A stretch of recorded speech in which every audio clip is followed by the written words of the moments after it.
1997년 4월 3일 밤 서울 이태원. 당시 이태원은 주한 미군기지 인근이라는 특성 때문에 한국의 다른 지역과는 전혀 다른 분위기를 가진 공간이었습니다. 외국인과 교포, 혼혈 청소년들이 많이 모였고 클럽 문화와 폭력, 마약이 뒤섞인 곳이기도 했습니다. 당시 이곳은 싸움이 흔했고 경찰 신고가 되지 않는 사건도 적지 않았습니다. 하지만 그날 밤 버거킹에서 벌어진 일은 그 이태원에서도 이례적인 사건이었습니다. 밤 10시 무렵 23살의 조중필 씨는 여자친구와 함께 버거킹에서 식사를 하고 있었습니다. 평범한 일상이었고 그는 잠시 화장실에 다녀오겠다며 자리에서 일어났습니다. 문제의 화장실은 구조적으로 매우 특이한 공간이었습니다. 입구를 열고 들어가면 남녀 공용 세면대가 있고 그 안쪽으로 좁은 소변기와 변기 공간이 이어지는 형태였습니다. 성인 남성 2~3명만 들어가도 몸을 돌리기 힘든 구조였고 한번 안으로 들어가면 외부에서 내부 상황을 파악하기도 어려운 사실상 작은 밀실에 가까운 공간이었습니다. 조중필 씨가 화장실 안쪽으로 들어간 직후 2명의 젊은 남성이 뒤따라 들어갑니다. 이들은 아서 존 패터슨과 에드워드 리, 둘 다 미국 국적의 혼혈 청년이었고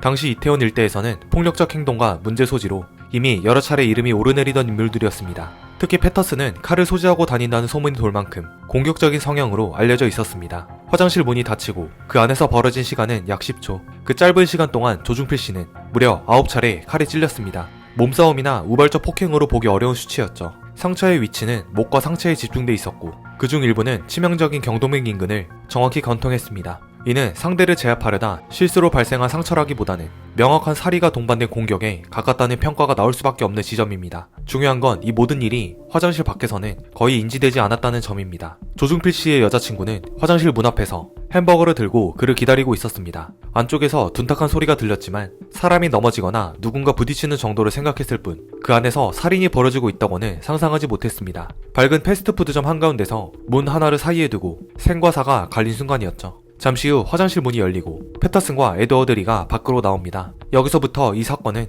상식과 어긋나기 시작합니다. 목격자 진술에 따르면 두 사람 중 최소 한 명은 옷과 손에 피가 상당히 묻어 있었습니다. 특히 패터슨은 세면대에서 손을 씻고 있었고 그 모습은 피가 너무 많아 단순한 사고로 보기 어려웠다는 증언이었습니다. 그럼에도 두 사람은 당황하거나 도망치지 않았습니다. 그들은 다시 카운터로 가 햄버거를 챙긴 뒤 아무 일도 없다는 듯 버거킹을 나섰고 곧바로 클럽으로 향했습니다. 살인 직후의 행동으로는 극히 비정상적인 태도였습니다. 보통 우발적인 폭력 사건의 가해자는 공포나 흥분 상태에 빠지기 마련이지만 이들은 오히려 침착했고 일상적인 행동을 유지했습니다. 얼마 지나지 않아 화장실 안에서 조중필 씨가 쓰러진 채 발견됩니다. 이미 숨을 거둔 상태였습니다. 신고가 접수되고 경찰이 도착했을 때 사건의 구도는 너무나 선명했습니다. 외부 침입 가능성은 없었고 화장실에 함께 들어간 사람은 단 2명뿐이었습니다. 즉, 이 사건은 처음부터 용의자가 특정된 살인사건이었습니다. 문제는 증거가 아니라 그 증거를 어떻게 해석하느냐였습니다. 좁은 화장실, 짧은 시간, 반복된 칼 공격, 그리고 살인 직후에 태어난 행동. 이 모든 요소는 이후 수사 과정에서 핵심 단서가 될 수 있었지만 당시에는 제대로 분석되지 못했습니다. 수사기관은 20초를 정밀하게 복원하기보다는 두 용의자 중 누구를 먼저 범인으로 볼 것인가에 집착하기 시작합니다. 그리고 그 선택이 이 사건을 18년짜리 미궁으로 끌고 가게 됩니다. 사건에는 두 개의 수사 주체가 동시에 개입합니다. 하나는 대한민국 검찰, 다른 하나는 주한미군 범죄를 전담하는 미군 범죄수사대였습니다. 용의자들이 미국 국적의 혼혈 청년이었고 이태원이라는 공간 자체가 미군 생활권과 겹쳐 있었기 때문에 불가피한 구조였습니다. CID 수사관들이 가장 먼저 주목한 인물은 패터슨이었습니다. 그를 용의자로 지목할 만한 정황은 충분했는데 패터슨은 사건 직후 옷과 몸에 다량의 혈흔이 묻은 상태로 목격됐고 평소 칼을 소지하고 다니는 등 폭력 성향이 뚜렷했으며 무엇보다 살인 직후의 행동이 지나치게 침착했습니다. CID 수사관들은 이를 우발적 폭력보다는 폭력에 익숙한 인물의 행동 패턴으로 해석했습니다. 이후 한국 측에 관련 자료와 의견을 전달하며 패터슨이 실질적인 공격자일 가능성이 높다는 판단을 분명히 했습니다. 이 시점까지는 서로 다른 기관이 각자의 분석을 내놓는 정상적인 수사 과정이었습니다.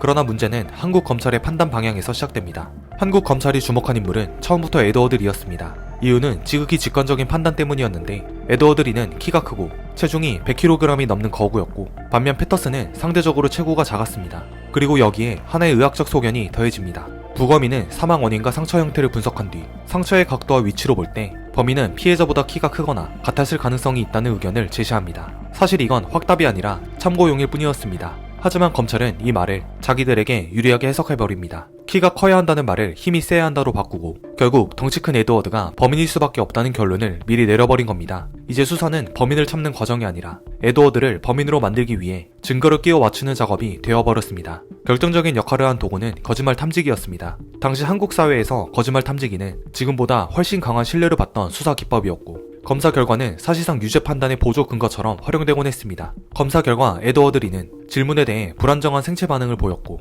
패터슨은 상대적으로 안정적인 수치를 기록했습니다. 이 결과를 두고 검찰은 에드워드 리가 거짓말을 하고 있다는 해석을 내립니다. 하지만 이 해석에는 중요한 전제가 빠져 있었습니다. 거짓말 탐지기는 거짓을 측정하는 장비가 아니라 긴장과 불안을 측정하는 장비입니다. 에드워드 리는 당시 마약 전력이 있었고 사건 직전에도 약물 복용 가능성이 제기된 상태였습니다. 이런 조건에서는 심박수와 호흡 변화가 과도하게 나타날 수 있으며 이는 검사 결과에 치명적인 왜곡을 일으킬 수 있습니다. 그럼에도 검찰은 이 결과를 과학적 사실에 가깝게 받아들였고 에드워드 리를 단독 범인으로 설정하는 결정적 근거로 삼습니다. 이 과정에서 CID 측의 반대 의견은 점점 배제됩니다. 패터슨을 수사 선상에서 제외해서는 안 된다고 경고했지만 한국 검찰은 이를 적극적으로 받아들이지 않습니다. 이유에 대해서는 지금까지도 다양한 해석이 존재합니다. 미군 수사에 대한 반감, 외국 기관의 판단을 그대로 수용하지 않으려는 태도, 혹은 빠른 기소를 통한 성과 중심의 수사 문화, 어느 쪽이든 결과는 같았습니다. 패터슨은 점점 조연이 되었고 에드워드 리는 주연 범인이 되었습니다. 이 지점에서 가장 이해하기 어려운 장면이 하나 등장합니다.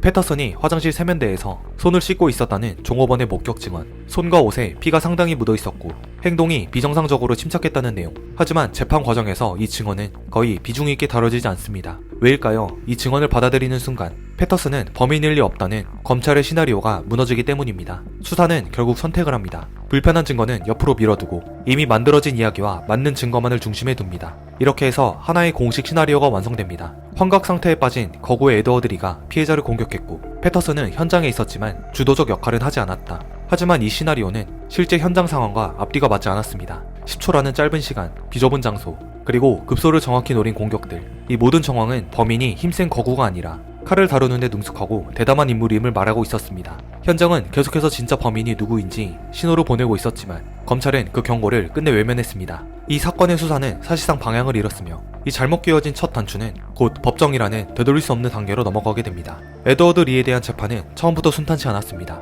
검찰은 그를 단독 범인으로 기소했지만 앞서 언급했듯이 재판이 진행될수록 사건의 구조적 약점이 하나씩 드러나기 시작합니다. 직접적인 살해 장면을 입증할 물증은 없었고 핵심 근거였던 부검 소견과 거짓말 탐지기 결과는 법정에서 허술함이 증명되고 있었습니다.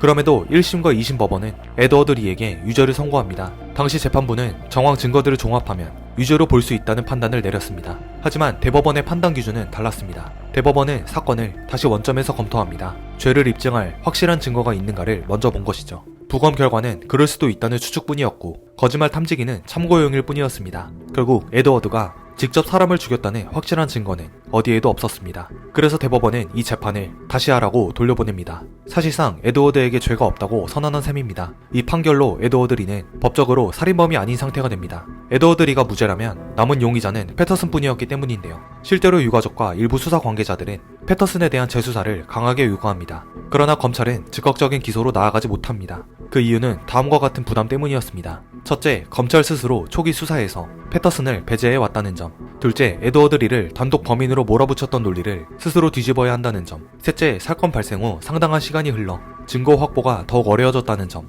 이런 이유들이 겹치며 수사는 지체됩니다. 그 사이 패터슨은 여전히 한국에 체류 중이었습니다. 결정적인 순간은 사건 발생 1년 뒤인 1999년 8월에 찾아옵니다. 당시 패터슨은 외국으로 도망가지 못하게 출국 금지 상태였는데 이건 주기적으로 서류를 내서 기간을 늘려줘야 했습니다. 담당 검사가 날짜에 맞춰 신청만 하면 되는 간단한 일이었습니다. 그런데 검찰이 이 날짜를 놓치고 맙니다. 금요일 밤 12시가 되자마자 출국 금지가 자동으로 풀렸고 토요일과 일요일 이틀 동안 패터슨이 아무런 제약 없이 자유시간이 생겨버린 것이죠. 나중에 검사는 깜빡했다, 주말이라 괜찮을 줄 알았다며 변명했지만 이미 늦었습니다. 출국 금지가 풀린 그 순간 패터슨은 유유히 한국을 떠날 준비를 마쳤습니다. 그는 주말 사이 짐을 챙기고 김포공항으로 향했으며 출국 심사 과정에서 별다른 문제 없이 비행기에 오릅니다. 그렇게 1999년 8월 24일 패터슨은 한국을 떠납니다. 이 순간 대한민국 사법 시스템은 사실상 이 사건에 대해 아무것도 할 수 없는 무방비 상태가 됩니다. 에드워드 리는 대법원 판결로 인해 일사부재리 원칙의 보호를 받게 됩니다. 다시 말해 한번 판결이 난 사건은 다시 재판하지 않는다는 원칙 때문에 나중에 자기가 범인이라고 고백해도 살인죄로 다시 벌 줄 수 없게 된 겁니다. 반면 패터슨은 미국으로 넘어가 우리 경찰의 손이 닿지 않는 곳으로 숨어버렸습니다. 그를 데려오려면 복잡한 국제 절차를 거쳐야 하는데 이는 현실적으로 매우 어려운 문제였습니다. 결국 사건은 누구에게도 죄를 물을 수 없는 기괴한 늪에 빠지고 맙니다. 한 명은 유죄를 입증하지 못해 풀려났고 다른 한 명은 기소조차 못한 채 도망쳤다. 즉 범인은 존재하지만 법적으로는 존재하지 않는 사건이 된 것입니다. 패터슨은 이후 주변 지인들에게 한국 법은 허술하다, 내가 사람을 죽였는데도 아무 일 없었다는 취지의 말을 하고 다녔다는 증언이 남아있습니다. 사실 여부를 떠나 그는 자신이 법의 빈틈을 통과했다는 확신을 가지고 있었습니다. 반면 조중필 씨의 가족에게 이 시기는 완전히 다른 의미였습니다. 사건은 끝나지 않았지만 싸울 대상은 사라졌고 책임지는 사람도 없었습니다. 이렇게 해서 이태원 살인사건은 미제 사건이 아니라 의도치 않게 봉인된 사건이 됩니다. 그렇게 흘러간 시간이 무려 12년. 이제 잊혀질 것만 같았던 사건이 어떻게 다시 수사의 불씨를 살렸는지, 어떻게 불가능해 보이던 진실 추적이 다시 시작될 수 있었는지, 그 기적 같은 과정을 따라가 보겠습니다. 패터슨이 한국을 떠난 이후 이태원 살인사건은 공식적으로 더 이상 진전되지 않았습니다. 수사 기록은 남아있었지만 사건은 사실상 행정적으로 종결된 상태에 가까웠습니다. 그러나 피해자 가족의 시간은 멈추지 않았습니다. 조중필 씨의 어머니는 아들의 사망 이후 생업을 사실상 포기합니다. 그는 경찰청, 법원, 정부기관을 오가며 재수사를 요구했고 받아들여지지 않으면 거리로 나섰습니다. 손에 들린 피켓에는 다음과 같은 문구가 적혀 있었습니다. 이태원 살인사건 진범을 처벌하라. 하지만 그 요구는 오랫동안 사회적 반향을 만들지 못했습니다. 사건은 오래됐고 가해자로 지목된 인물은 이미 해외로 도주한 상태였기 때문입니다. 사회는 이 사건을 어쩔 수 없었던 실패 정도로 정리해버렸습니다. 2009년 이 사건은 예상치 못한 계기로 다시 수면 위로 떠오릅니다. 영화 이태원 살인사건의 개봉이었습니다. 영화는 사실관계를 100% 그대로 재현한 작품은 아니었습니다. 등장인물의 성격과 세부 설정에는 각색이 있었고 법적, 의학적 쟁점 역시 단순화된 부분이 많았습니다. 그러나 영화는 다음의 질문을 대중에게 던지는 데 성공합니다. 이 사건은 정말 끝난 사건인가? 관객들은 영화를 본 뒤 실제 사건을 찾아보기 시작했고 과거 기사와 판결문이 다시 공유되기 시작합니다. 그 과정에서 많은 사람들이 같은 의문에 도달합니다. 범인은 2명 중 1명이 분명한데 왜 아무도 처벌받지 않았는가? 여론은 빠르게 형성됩니다. 이태원 살인사건은 더 이상 과거의 범죄가 아니라 국가가 책임을 회피한 사건으로 재해석되기 시작합니다. 사건 발생 후 무려 12년, 너무나 늦은 움직임이었습니다. 민심이 움직이자 정부도 반응하기 시작했습니다. 검찰과 법무부는 더 이상 이 사건을 외면하기 어려워졌고 마침내 범죄인 인도 청구를 검토하기 시작합니다. 쉽게 풀면 우리나라에서 죄를 짓고 외국으로 도망간 범인을 정식으로 돌려달라고 그 나라 정부에 요청하는 것인데 사실 이게 정말 어렵습니다. 우선 상대방 국가에서도 재판을 열어야 합니다. 미국 법원은 한국이 보내달랐는데 보낼 만한 정당한 이유가 있나, 혹시 가서 억울하게 처벌받는 건 아닌가를 심사해야 합니다. 그리고 사건은 오래됐고 공범으로 지목된 인물은 이미 무죄 확정 판결을 받은 상태였기 때문에 미국 측의 반응은 처음부터 적극적이지 않았습니다. 이 과정에서 중요한 역할을 한 존재가 있습니다. 사설 탐정들입니다. 이들은 패터슨의 행적을 추적해 LA의 한 식당에서 그를 찾아냅니다. 당시 촬영된 영상과 사진에는 10여 년 전과 크게 달라지지 않는 그의 모습이 담겨 있었습니다. 목에 흉터, 문신, 그리고 여전히 오만한 태도. 사설 탐정들이 한 일은 패터슨이 어디에 있는지를 밝혀낸 것까지입니다. 하지만 이 사건의 맥락에서 찾아낸다는 것은 엄청난 파급력을 가졌습니다. 검찰과 경찰이 못 잡는다고 손 놓고 있을 때 민간인이 잡아냈다는 상징성. 패터슨이 사건의 무용담을 늘어놓는 모습이 공개되자 대중의 분노가 폭발했고 이게 재수사를 밀어붙이는 거대한 힘이 되었습니다. 조중필 씨의 어머니는 이제 혼자가 아니었습니다. 시민단체, 언론, 법률가들이 사건에 다시 합류했고 이태원 살인사건은 다시 현재형 사건이 됩니다. 이제 남은 문제는 하나였습니다. 시간이 너무 흘렀다는 점이었습니다. 과연 12년이 지난 사건을, 그리고 이미 한 차례 사법적 실패를 겪은 사건을 다시 법정 위로 올릴 수 있을까? 2015년 사건 발생 18년 만에 아서 존 패터슨은 한국으로 송환됩니다. 그동안의 여론의 압박, 외교적 협의, 그리고 검찰의 재수사 결정이 맞물린 결과였는데요. 패터슨은 송환 직후부터 일관된 태도를 유지합니다. 자신은 살인을 저지르지 않았으며 실제 범인은 에드워드 리라는 주장입니다. 이 주장은 1997년 사건 직후부터 2017년 최종 판결에 이르기까지 한 번도 바뀌지 않았습니다.